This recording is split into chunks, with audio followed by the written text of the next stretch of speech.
Hey everybody, my name is Jakub. My name is Kirill. And we are both from Mews, and we hope to show you today what are the claw machines, why you absolutely need one in your life, why would you ever thought about putting Flutter into it, and how all of that can go really, really wrong, and why that's also a really good thing. So first and foremost, what are the claw machines? Like I think everybody saw one. It's this like arcade thing. You put in a little coin. You get to control a grabber arm. You can pull out little plushie from it. That's your reward for playing, right? Well, our community managers had at some point a brilliant idea. If you can win a plushie out of the claw machine, how about winning merch on some type of event, like a web expo or something like that? And we can use that machine to distribute our company merch. That's really cool, it's really fun.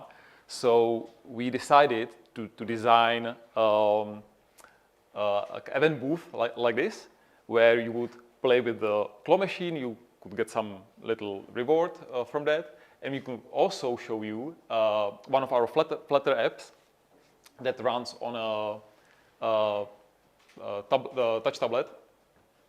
And that application is designed to help you to check in your hotel room, right? So you arrive into the hotel, you punch in few numbers, you get your confirmation, and you can also create your own key to your own room.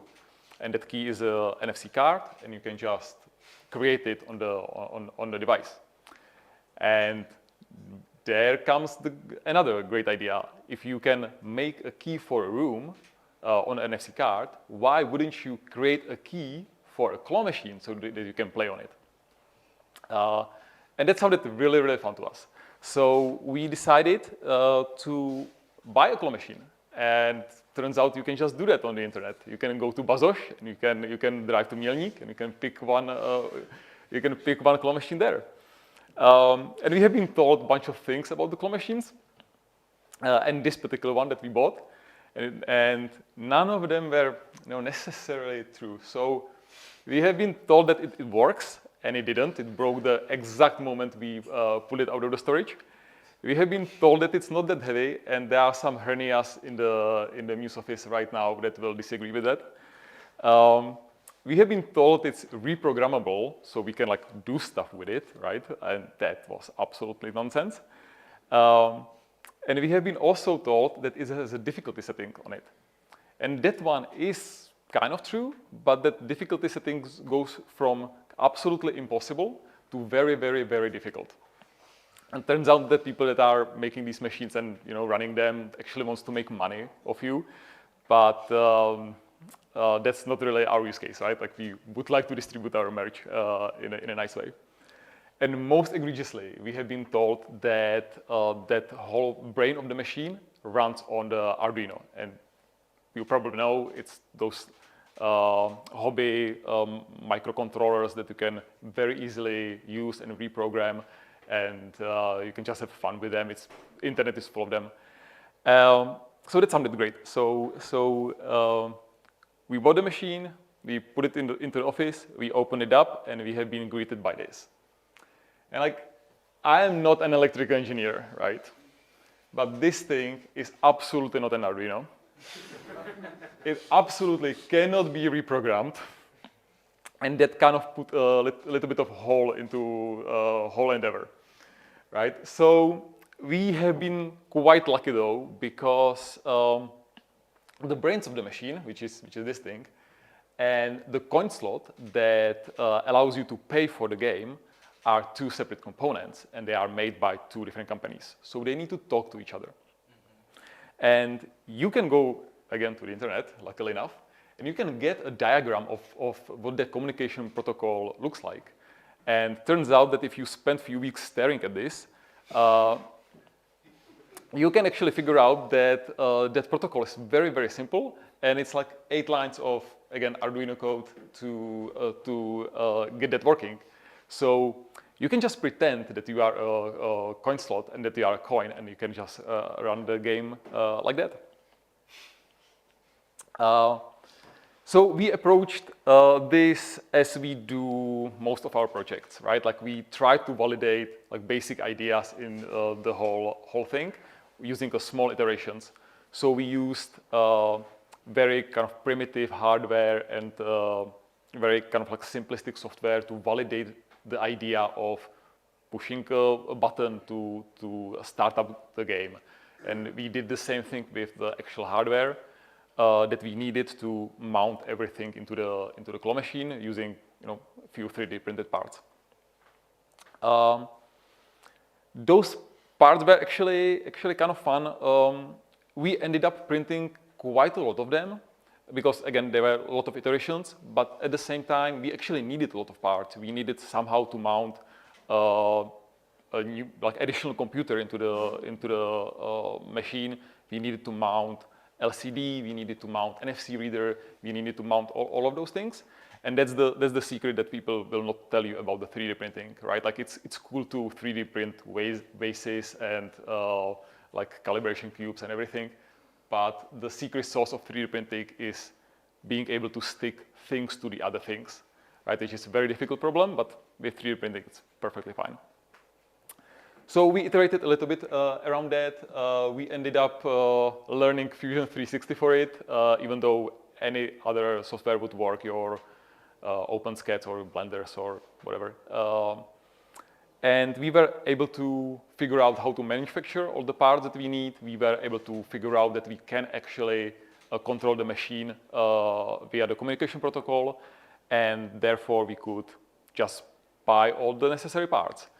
And again, if you kind of know anything about this, a lot of these things are unobtainium now. You just cannot buy these, and it took us quite a bit. That being said, we had everything, and we could move to the fun part, and that's the software bit. Okay, so coming to the software part, basically, please raise your hands who has experience with Flutter. Okay, at least not only my colleague here. So yeah, why we decided to add Flutter there? Basically, first, because I like Flutter. The second part is because we use it quite extensively in Mews. And the third reason is that Flutter can run on Raspberry Pi. So yeah, in this specific order. And basically, if you want to use Flutter on an embedded device, there are two ways to do it. There is a right and hardcore way, where you actually create a custom embedder, because Flutter is a multi-platform solution, and it can, out of the box, it can run on Linux desktop, macOS desktop, iOS, Android, web, and Windows. But if you want to run it on the platform that is not initially supported, you can create a custom embedder, which is basically you compile the Flutter engine specifically for this new platform. You compile all the glue code for rendering the stuff, and here you go. Why this is the right way? Because you don't even need the operating system, because you will get the Flutter application that specifically runs on this platform with all the code that it needs. And of course, this means that it's kind of hardcore way. You need to actually do this. This is not supported out of the box. Of course, it doesn't mean that you need to do it from the very beginning. There are already several projects that do this for you. They have the precompiled Flutter engine for Raspberry Pi. You can take a look at one of these following the link here. But for us, it was basically proof of concept, and we didn't want to spend a lot of time digging there, because probably the project can be outdated. We will need some hacks to make it work. And yeah, the fun part is that actually you can run Flutter on Linux desktop, and Raspberry Pi is basically a general purpose computer that can run Linux as well. There is a customized Debian-based operating system specifically for Raspberry Pi. So it is very easy to use. You just compile a common Flutter application and run it on Raspberry Pi. You just need to remember to use the 64-bit operating system because Flutter currently doesn't support 32-bit operating systems. So going to the milestone 1, we had to validate the idea that Flutter can actually run there. So first of all, you need to install operating system on the Raspberry Pi. Then you need to install a display driver, and there was the first hiccup because the display that we bought was not very developer friendly, let's say. It took, I don't know, maybe a couple of hours to actually make it work, show something. Then you install the Flutter on the Raspberry Pi itself. You try to run the sample application, and at this step you realize that actually you install 32-bit operating system and you need to do it all over again. And when you do it all over again, you realize that actually there is no display driver for 62-bit operating system. And then you do some kind of magic there. I don't even remember what steps I did there, but yeah, finally you make it work. You run Flutter there, you run counter application there, so it works. Going forward, another idea that we needed to validate is whether we can trigger GPIO pins, basically whether we can communicate with the claw machine. Initially, I went with the Dart library specifically for controlling GPIOs, but then it turned out that we also need NFC scanner, and there is Dart periphery library that can do both of these things. So it worked pretty much easy, and for the next milestone, speaking about the NFC cards, we need to make sure that we can do that.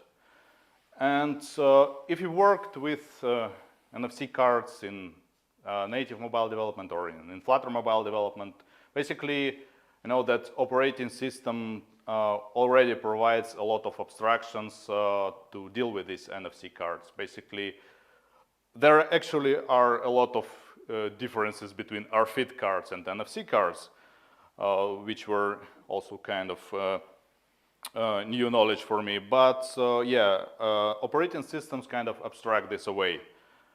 And when you deal with it on a Raspberry Pi, first thing, you can only use MIFARE Classic cards, which for us, which were kind of okay, because we had both types of the cards, MIFARE Classic and MIFARE Testfire, I think they're called.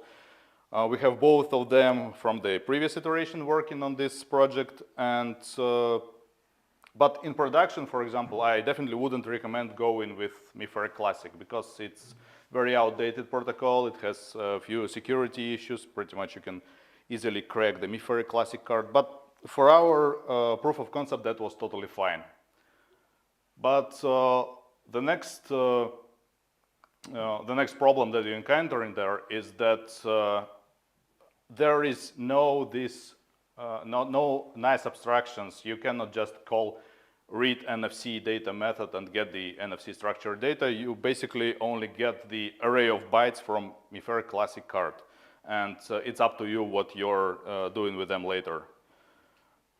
And actually, it turned out that probably I was the only one who was using this library for MIFARE Classic cards because it just didn't work. Turned out that there was this infamous off by one error where the library didn't read the last byte of every block in the MIFARE Classic card. But yeah, thanks to me now this bug is gone. And somewhere at this step, I realized that I'm actually tired of this cycle of writing the line of code, uploading it to Raspberry Pi, compiling it there, and basically Flutter doesn't support cross-compiling, so that means that if you want to compile the application for Raspberry Pi, you need to run it on Raspberry Pi.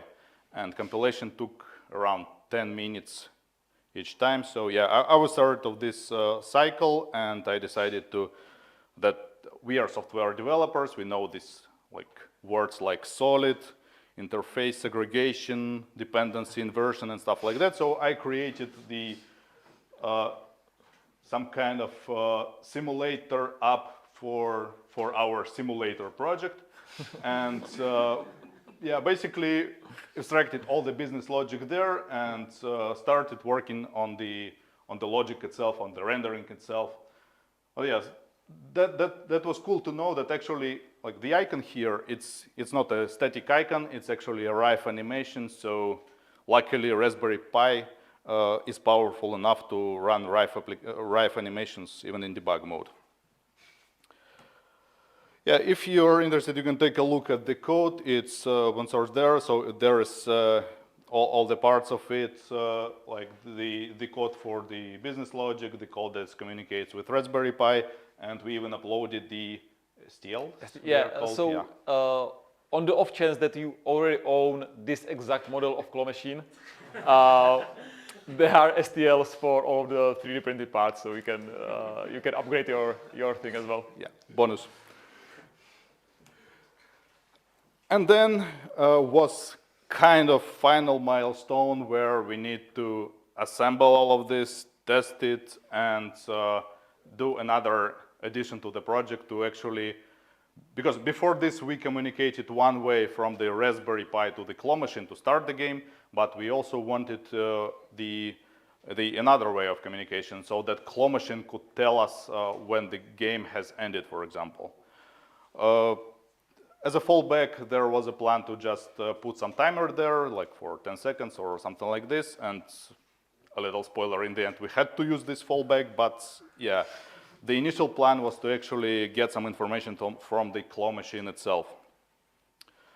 But the biggest problem on this step is the problem that basically is there for every project, right? It works up until the moment then you demonstrate it to someone. And that was our case. We assembled it all together. We remember in the first part we mentioned that yeah, we had to buy a lot of stuff bundled with the Raspberry Pi. So this particular case was part of this bundle. We decided, oh yeah, it looks cool. It's a metallic case with a built-in fan there with this nice output for GPIOs. So let's put the Raspberry Pi there. Let's connect it to the claw machine, let's mount it, and only after that, let's test it. That was a huge mistake because it didn't work. It just didn't work because nothing of that we were testing before was there. And we didn't really want to disassemble it all, so we tried some magic moves there, like pulling the plugs out and pulling them in again. Again, it didn't work, so after 2 or 3 more hours, we decided, let's actually put the Raspberry Pi out of this case. And it started working. And then after, like the next day, after Googling it, I actually found an article where the guy says, yeah, if you put Raspberry Pi into this case, the voltage actually drops from, I don't know, like 5 volts to 1.5 volts. Yeah, that was exactly my reaction. What the hell, why? And apparently you just need a more powerful power adapter when you're working with this with this case, but nobody bothered enough to tell us about this. And it's not including in the kit. So you buy the whole kit with the case and the adapter. And the adapter that you buy with it is not strong enough to actually run it. Okay, so we threw this case away. We 3D printed our own case for Raspberry Pi. We assembled everything together. And it was kind of the release candidate that worked. We tested it. We moved the claw machine to the Web Expo conference. We tested it there. Everything works. Like, what can go wrong from here, right? Well, kind of pretty much everything. So yeah, so after quite literally shipping the thing into the production, So we discovered some minor bugs, right? So as we said, like it's a heavy machine, like you are moving it around. So we cracked the mirror on the machine. That's a bummer, you know, 7 years of misfortune. I guess that's kind of given. Well, that was just the first thing though. We found out pretty quick that if you enclose a Raspberry Pi in a meter by meter unventilated area without the case that had the fan in it, you can overheat it real quick, and that real quick means about 30 minutes. So that's for how long the machine worked correctly.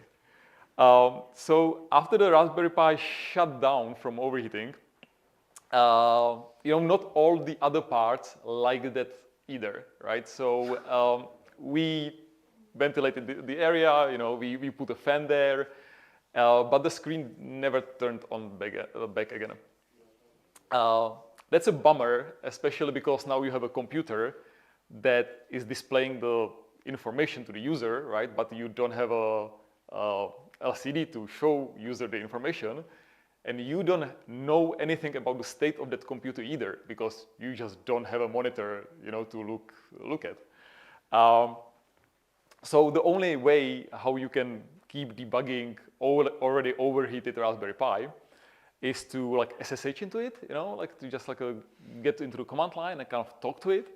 But if you want to reconfigure the application that runs on it to stop using the LCD that's broken now, you kind of need to, as Kirill said, you kind of need to recompile that application on the same device again.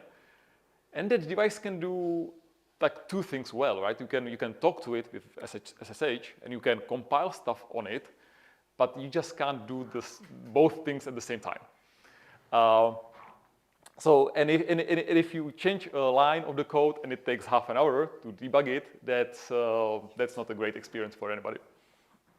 Well, nevertheless, so we reconfigured the Raspberry Pi, we removed the screen, you know, we kept the NFC reader that kept working fine.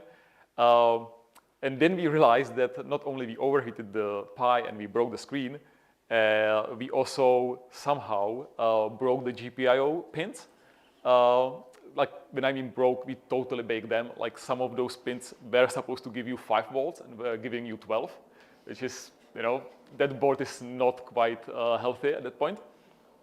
But the Pi itself kind of kept more or less working. You had to, you know, turn it on and off again for unknown reason every 30 minutes or so. And you can do it a few times, right? But like eventually you will cripple the SD card on that Raspberry Pi, which is also what happened to us the second day. Nevertheless, we did some emergency repairs on the machine. We kept debugging it throughout the 2-day event, and we eventually finished that event semi-successfully, I guess, with the running claw machine that could actually read an FC card. Yeah, so basically that was it. We were very close to the success, and yeah, like I mean, it worked more or less, and but the major part of it, it was a really nice experience building it rather than shipping and demonstrating it, because first of all, it was a kind of cross-team project.